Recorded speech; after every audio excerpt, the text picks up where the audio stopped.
President Asakawa of the Asian Development Bank, distinguished guests, ladies and gentlemen, good morning. Thank you for the opportunity to address this symposium.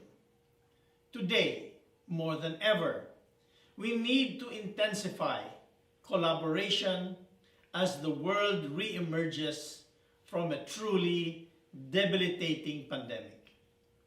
In this re-emergence, we need to redefine the challenges that confront our societies. The world is never going to return to pre-pandemic conditions.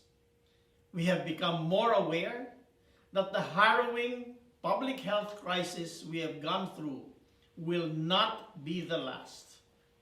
We must be better prepared to deal with future outbreaks. Despite supply challenges, most of the countries, including the Philippines, have begun rolling out their vaccination programs.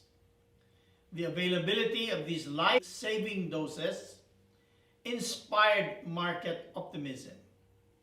There is a sense that the worst is over and our economies can be fully functional in a matter of months. The availability of vaccines, however, should not lead us to neglect equally urgent concerns. We still need to do tough things we must undertake to cope with the severe weather conditions induced by global warming or with the possible emergence of new viruses.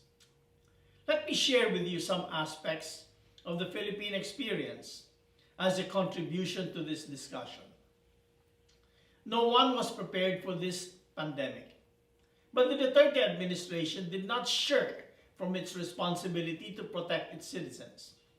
We quickly took stock of the situation and responded with everything we had. Our financial readiness gave us the confidence to do what was necessary to save our people and keep the economy afloat. In the preceding years, the Philippines has been disciplined and is reinforcing its fiscal position. When President Duterte took office in 2016, we had started building up our finances to support our aggressive Build, Build, Build infrastructure program. This has been our main strategy to help lift Filipinos out of poverty. To sustainably fund our massive infrastructure modernization and other priority projects, we introduced a comprehensive tax reform program that aimed to make our tax system fairer, simpler, and more efficient.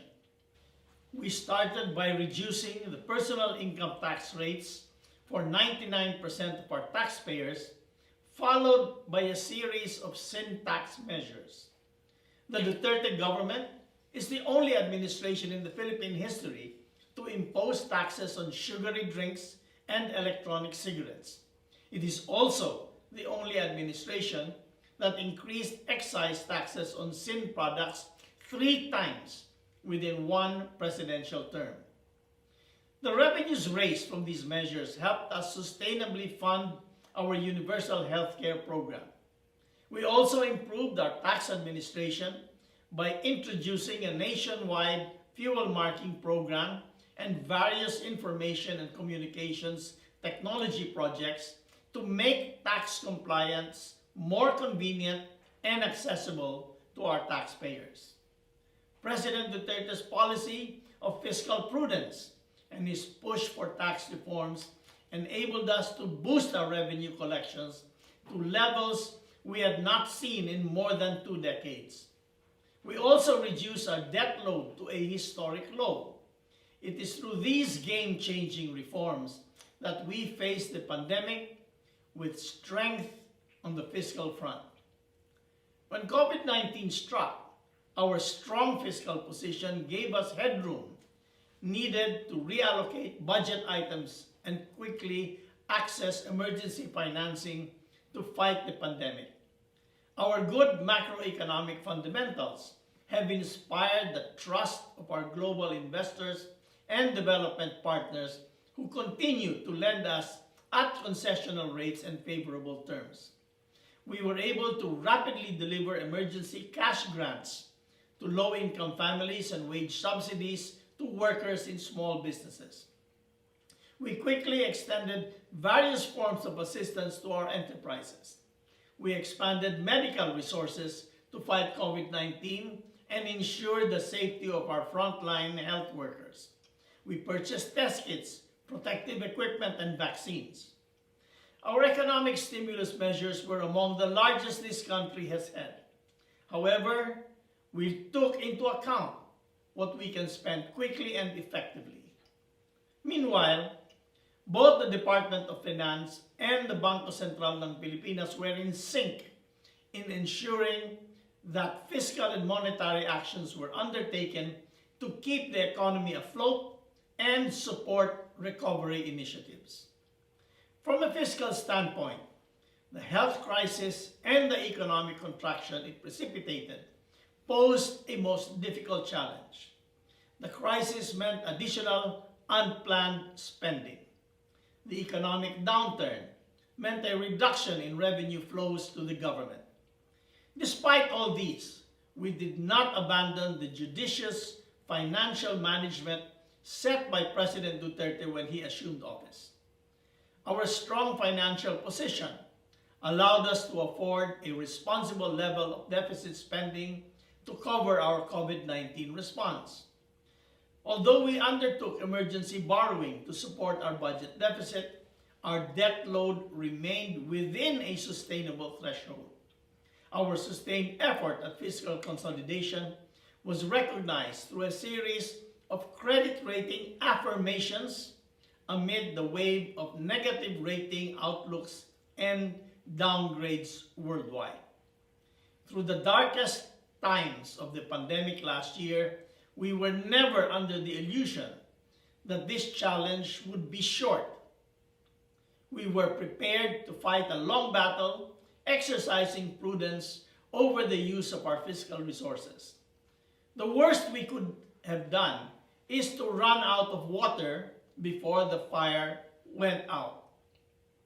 We could, for instance, be administering vaccines for years until the virus becomes extinct. This is precisely the reason we are committed to maintain fiscal prudence even as we try to stimulate the economy. The COVID-19 crisis, however, also unveiled our weaknesses. Without a national ID system in place, the distribution of direct cash grants for low-income families was messy and delayed. The experience emphasized the need for us to accelerate the rollout of our unified national ID database. Nevertheless, we were quickly able to adapt to the challenging circumstances by embracing a digital-first mindset. The Department of Finance, together with the Social Security System and the Bureau of Internal Revenue, immediately developed an automated and digitally enabled small business wage subsidy program. Taking advantage of available technologies and electronic databases, we were able to accurately target intended beneficiaries. We quickly distributed the wage subsidies to millions of workers with zero face-to-face contact with government employees.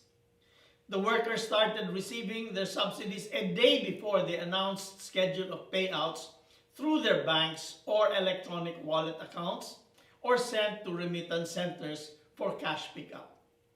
We have seen that this method of distributing aid is faster and less prone to corruption and leakage than programs that rely on manual processing. It has become the model for future subsidy programs to follow.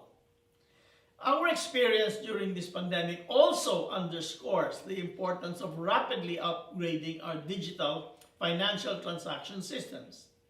Cashless payments zoomed over the past few months.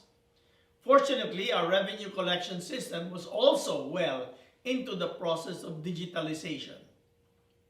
Along with continued improvements in tax administration, the ongoing digital reforms of our revenue agencies proved to be an advantage. Last year, we collected most of our revenues through electronic means.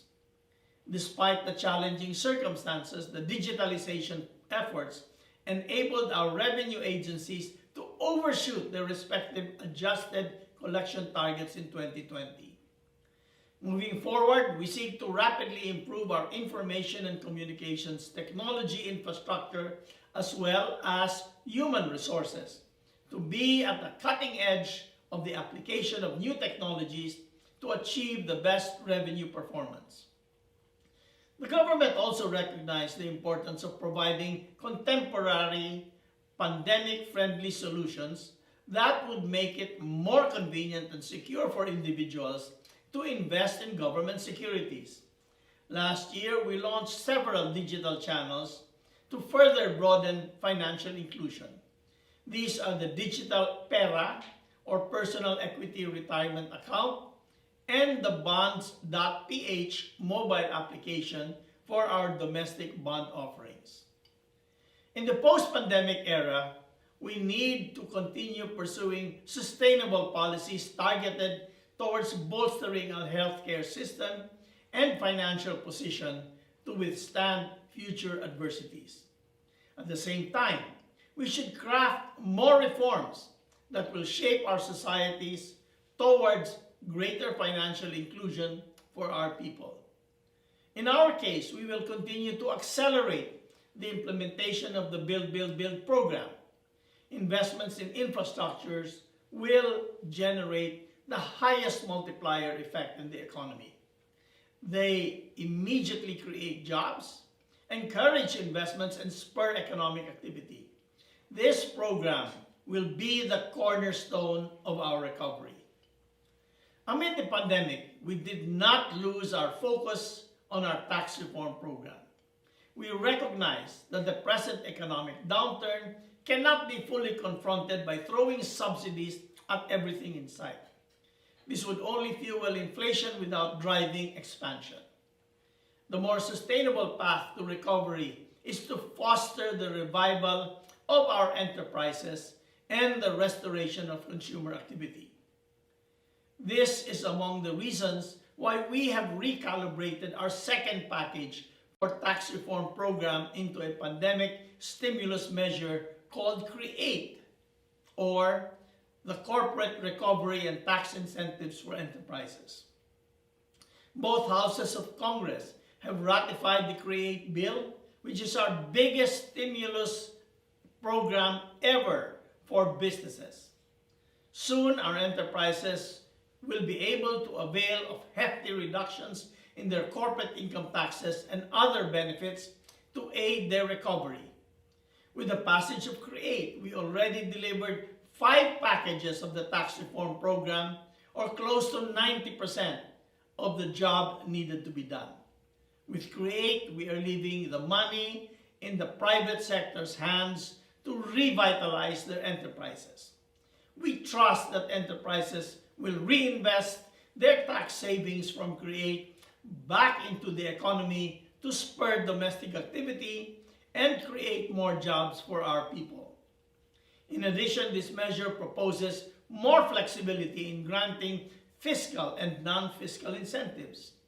This will be critical as the Philippines competes internationally for high-value investments. Meanwhile, the President just signed into law the FIST Act, or Financial Institutions Strategic Transfer. FIST allows banks to efficiently offload their bad loans and non-performing assets. It will assist the banking system in performing its critical role of efficiently mobilizing savings and investments by extending more loans to micro, small, and medium enterprises in need of assistance. FIST is an improved version of the SPV, or Special Purpose Vehicles Law of 2002. The big difference is that FIST was enacted within the first year of the pandemic, making it an effective measure in ensuring the stability of our financial system. This is in contrast to the SPV, which was signed into law 5 years after the Asian financial crisis struck in 1997. We are also pushing for the passage of the Guide Bill, or the Government Financial Institutions Unified Initiatives to Distressed Enterprises for Economic Recovery. This measure will help us save strategically important companies by aiding them to address their solvency issues. A crisis is both a threat and an opportunity. The pandemic seriously threatened our people's health and our economy's vigor. We have gone through a difficult test. From here, we are focused on the opportunities in the horizon.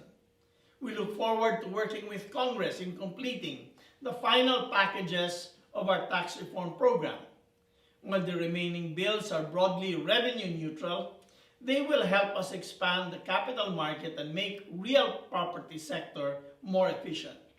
We also urge Congress to pass other pending measures that are immediately doable to attract foreign direct investments and help ensure the long-term recovery of our economy.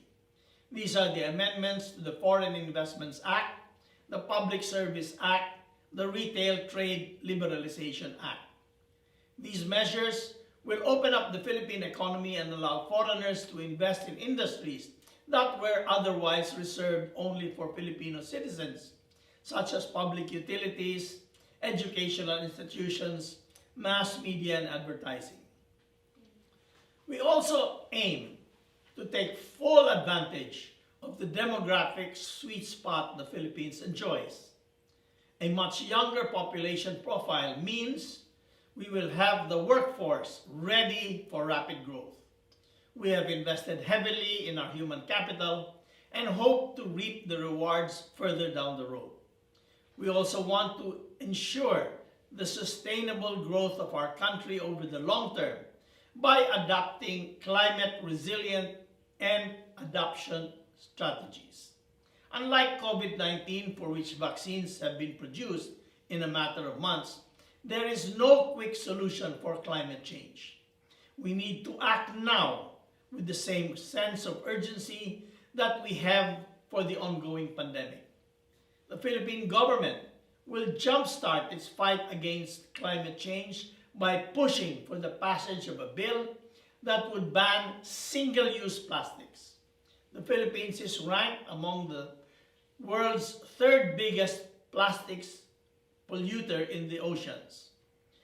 The move to curb single-use plastics will not only be a crucial component to effective solid waste management and climate change action, but it will also encourage all Filipinos to do their part to help save our environment on a daily basis. Once passed, every single Filipino, by not consuming plastic, is contributing to the fight against climate change. We are very optimistic about the near future. That optimism is based on our willingness to undertake the reforms necessary to rebuild a strong and inclusive economy that thrives in the 21st century. We are also doing our utmost to provide a sustainable, greener, and healthier future for our Filipino people. I look forward to the rich discussions this symposium promises. With such a collection of brilliant minds, I am sure that we will learn much from each other to make all our societies much better than they are now. Thank you.